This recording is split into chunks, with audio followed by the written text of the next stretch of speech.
US investment green card. $800,000 must have legally documented money. Exit period after 3 years. Shuda LP 6302946180. వ్యవసాయ పనులు ముమ్మరంగా సాగుతున్నాయి. రైతాంగం పూర్తిగా వరి నాట్లు వేసే పనిలో పడ్డారు. నిజామాబాద్ జిల్లాలో పూర్తిగా రైతులకు కూలీల కొరత ఏర్పడింది. ఎందుకంటే మన ప్రాంతంలో కూలీలు లేకపోవడం, అత్యధికంగా పంటలు వేసేందుకు రైతులు ముందుకు రాకపోవడంతో పూర్తిగా కూలీలను వలస కూలీలుగా తీసుకొచ్చి ఇక్కడికి ఛత్తీస్గఢ్, అదేవిధంగా బీహార్, కలకత్తా లాంటి రాష్ట్రాల నుండి ఇక్కడికి వలస కూలీలు వస్తున్నారు. ఒక ఎకరానికి 3,500 రూపాయల వరకు ఎకరానికి కూలీ తీసుకొని నాట్లు వేయడానికి వస్తున్నామని చెప్పి ఇక్కడ రైతులు కొంతమంది ఏజెంట్ల ద్వారా ఇక్కడికి కూలీలను తీసుకొస్తున్నారు. మనతో మాట్లాడేందుకు ఏదైతే కలకత్తా, ఛత్తీస్గఢ్, బీహార్ ప్రాంతాల నుండి వచ్చిన కూలీలు అయితే వరి నాట్లు వేస్తున్న పరిస్థితి. ఇక్కడ వీళ్ళు ఎక్కడి నుండి వచ్చారు, వీరికి ఒక ఎకరానికి ఎంత కూలీ ఇస్తున్నారు, ఎంతమంది వచ్చారు, ఒక ఎకరంని ఎంతమంది వేస్తారనే అంశానికి సంబంధించి వారిని అడిగి తెలుసుకుందాం. बोलो भाई, आप लोग कहाँ से आए? एक एकड़ डालने के लिए कितना आदमी होते? कलकत्ता से यहाँ पे आए भैया। एक एकड़ डालने के 3,400 रुपया देगा। एक एकड़ डालने के लिए कितना आदमी, तुम लोग कितना टीम है? एक एकड़ डालने के लिए 14 आदमी 1 घंटा लगेगा। 1 घंटा। एक दिन में कितना एकड़ डालते? एक दिन में 5 एकड़ में डालना है। 5 एकड़। कितना टीम है तुम लोग पूरा? 14 आदमी। 14 आदमी। कहाँ से आए आप? कलकत्ता से यहाँ पे निजामत काम करने के लिए आया। कभी कभी आते हैं? अभी अभी ये साल में आया? नहीं 3 साल 4 साल यहाँ पे आया। 3 साल 4 साल यहाँ पे आया। ये पुराना आदमी है, ये मालूम है यहाँ पे काम करने के लिए आया। 3-4 साल होगा। अच्छा, तुम्हारे पास काम नहीं मिलते क्या? काम मिलता है, थोड़ा थोड़ा मिलता है। यहाँ पे तो ज़्यादा काम मिलता है ना, इसलिए निजामत आएगा। वो 3 मास 2 महीने 3 महीने काम करने के लिए यहाँ पे आएगा। कितना कमाते 2-3 महीने में? 2-3 महीने में एक आदमी 50-60 रुपया 50-60 हज़ार रुपया कम करने के लिए आया था। ఇక్కడ మరో వ్యక్తి ఉన్నారు, వారిని అడుగుదాం అసలు ఈ లెక్క నుండి వచ్చారు.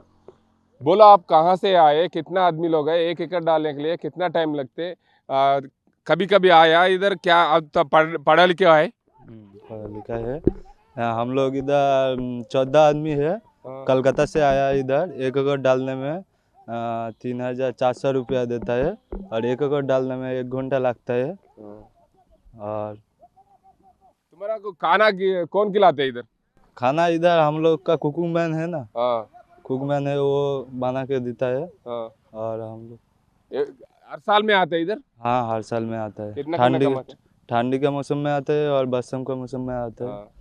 और वो एक बार आएगा इधर तो 50-60 हज़ार रुपया लेते जाता है। तुम्हारा इधर आने के लिए कैसा मालूम हुआ? कौन लेके आया? पहले तो 1-2 आदमी आता है, वो लोग सबको बोलता है जो उधर काम बहुत है, उधर जाना पड़ेगा। हाँ।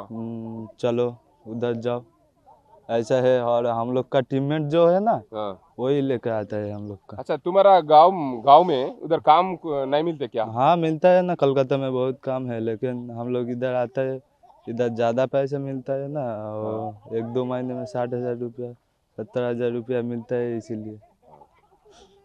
మొత్తంగా చూసుకోవచ్చు, రైతాంగం కోసం మేము ఇక్కడికి మా రాష్ట్రం నుండి ఇక్కడికి వస్తాం. ఎందుకంటే మా దగ్గర కూడా పనులు ఉన్నాయి. పూర్తి స్థాయిలో ఇక్కడికి 1 నెల 2 నెలల కోసం రావడం వల్ల 50,000 నుంచి 60,000 రూపాయలు సంపాదిస్తున్నాం. ఒక ఎకరం వేయడానికి మేము 14 మంది టీం ఉన్నాం. ఒక ఎకరం వేయడానికి గంట సమయమే పడుతుంది. రోజుకు 5 ఎకరాల వరకు మేము నాటేస్తాం. మాకు భోజనం అంతా మా వాళ్ళే ప్రిపేర్ చేస్తారు. మాకు సంబంధించిన వ్యక్తులే వంట తీసుకొని ఇక్కడికి వస్తారు. మేము ఉదయం 6 గంటలకే పొలం పనులలో నిమగ్నం అవుతాం. సాయంత్రం 4 గంటల వరకు కూడా పూర్తిగా పనులు చేస్తుంటాం. ఎందుకంటే ఒక ఎకరం నాటేయడానికి గంట సమయమే సరిపోతుంది. కాబట్టి మాకు 5 ఎకరాలు 5 గంటల్లో పూర్తి చేసుకుంటాం. ఎందుకంటే ఆడుతూ పాడుతూ మేము పనులు చేసుకుంటాం. మాకు ఇక్కడికి రావడానికి మాకు ప్రతి సంవత్సరం వర్షాకాలం సీజన్లో, అదేవిధంగా వేసవికాలం సీజన్లో 2 సమయంలో కూడా మేము ఇక్కడికి వచ్చి వరి నాట్లు వేయడానికి వస్తుంటామని చెప్పి కలకత్తాకు చెందిన కూలీలు అయితే చెప్తున్నారు. ఏదేమైనప్పటికీ తెలంగాణ రాష్ట్రంలో వరి నాట్లు ముమ్మరమైన నేపథ్యంలో కూలీల కొరత ఉండడం, ఆ ప్రాంతం నుండి ఇక్కడికి రావడం, ఇక్కడ వరి నాట్లు వేయడానికి వాళ్ళకు సాంప్రదాయంగా గత కొన్ని సంవత్సరాలుగా ఇక్కడికి వస్తున్నామని చెప్తున్నారు. ఏదేమైనా ప్రభుత్వం కానీ దానికి సంబంధించిన యంత్రాంగం కానీ వారికి కూడా ఏదైతే రైతాంగానికి కూలీల కొరత ఉండడం వల్ల ఇక్కడ ఈ ప్రాంతానికి మేము రావడం జరుగుతుందనే చెప్తున్నారు తప్ప మాకు అక్కడ పనులు ఉంటాయి. కానీ ఇక్కడ మాకు ఆడుతూ పాడుతూ 1 నెల 2 నెలల్లో 60,000 రూపాయలు సంపాదిస్తున్నాం. కాబట్టి అదే ఉద్దేశం మేము ఇక్కడికి వస్తున్నామని చెప్తున్నారు. ఇక్కడ వలస వచ్చిన కూలీలు అయితే అత్యధికంగా ఉంటారు. ఒక గ్రామమే కాదు, ఈ ప్రాంతంలో టీంల వారీగా అంటే వాళ్ళ రాష్ట్రం నుండి ఈ ప్రాంతానికి కొన్ని టీములుగా ఇక్కడికి వస్తుంటారు. ఖచ్చితంగా ఒక గ్రామంలో అయితే ఒక టీం ఉంటుంది. చాలా గ్రామాలలో వరి నాట్లు అత్యధికంగా ఉన్న ప్రాంతాల్లో వీళ్ళు వెళ్తామని చెప్పి చెప్తున్న పరిస్థితి ఇది ఇక్కడ పరిస్థితి. కెమెరా అజీంతో గంగారెడ్డి, RTV నిజామాబాద్. మరిన్ని వీడియోస్ కోసం ఛానల్ ని సబ్స్క్రైబ్ చేయండి, లేటెస్ట్ అప్డేట్స్ కోసం వాట్సాప్ ఛానల్ ని ఫాలో చేయండి అండ్ లింక్ డిస్క్రిప్షన్ లో ఉంది.